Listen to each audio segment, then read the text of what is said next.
തൃശൂർ ലോക്സഭാ മണ്ഡലത്തിൽ ബി.ജെ.പി. കേന്ദ്ര നേതൃത്വം കാര്യമായി പ്രതീക്ഷ വയ്ക്കുന്നുവെന്ന് വ്യക്തമാക്കുന്നതാണ് ഒരു മാസത്തിനിടയിലെ പ്രധാനമന്ത്രിയുടെ രണ്ടാം സന്ദർശനം.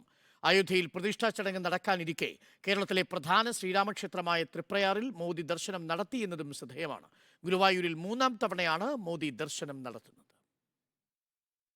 ഡൽഹിയിൽ നിന്നും ആയിരക്കണക്കിന് കിലോമീറ്റർ ദൂരം സഞ്ചരിച്ച് തൃശൂർ ജില്ലയിൽ മാസം തികയും മുമ്പേ 2 തവണ സന്ദർശിക്കുന്നതിന് പ്രധാനമന്ത്രിയെ പ്രേരിപ്പിക്കുന്ന ഘടകങ്ങൾ എന്തെല്ലാമാണ്?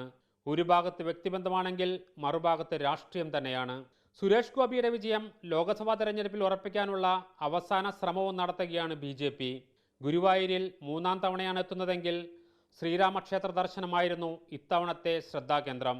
അയോധ്യയിൽ പ്രാണപ്രതിഷ്ഠാ ചടങ്ങ് നടക്കാനിരിക്കെ കേരളത്തിലെ പ്രധാന രാമക്ഷേത്രത്തിൽ ദർശനം നടത്തുമ്പോൾ നിരവധി വ്യാഖ്യാനങ്ങളും ഉയരുന്നുണ്ട്. ഉത്തരേന്ത്യയിൽ രാമനെ ഒരു വികാരമാക്കി മാറ്റിയ ബി.ജെ.പി.